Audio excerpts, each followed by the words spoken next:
Hello friends, welcome back to my channel. కలబంద చెట్టుకు కాయలు కాయడం మీరు ఎప్పుడైనా చూసారా?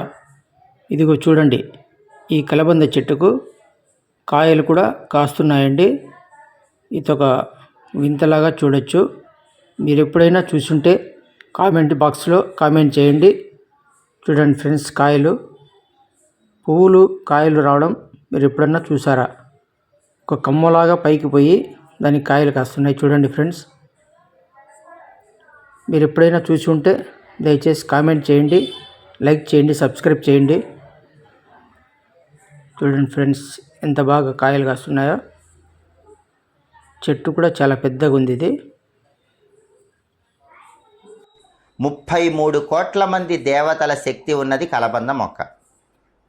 సహజంగా అందరూ కలబంద మొక్క ఇంట్లో పెంచుతారు, లేదా గుమ్మం ముందు వేలాడదీస్తూ ఉంటారు. అయితే అసలు కలబంద ఎప్పుడు ఇంటికి తెచ్చుకుంటే అద్భుతంగా మనకు అదృష్టం కలిసి వస్తుంది? కలబంద కొన్ని ప్రత్యేకమైన రోజుల్లో ఇంటికి తెచ్చుకుంటే విశేషంగా కలిసి వస్తుందని పరిహార శాస్త్రంలో చెప్పారు. ఆ రోజులు ఏంటంటే, పౌర్ణమి రోజు కలబంద ఇంటికి తెచ్చుకుంటే చాలా మంచిది, లేదా అమావాస్య తర్వాత వచ్చే పాడ్యమి రోజు ఇంటికి తెచ్చుకుంటే చాలా మంచిది. మీ జన్మ నక్షత్రం కానీ మీ నామ నక్షత్రం కానీ ఉన్న రోజు ఇంటికి తెచ్చుకుంటే మంచిది, లేదా మీరు పుట్టిన తేదీ, మీరు పుట్టిన వారం ఉన్న రోజు ఇంటికి తెచ్చుకుంటే చాలా మంచిది. ఈరోజు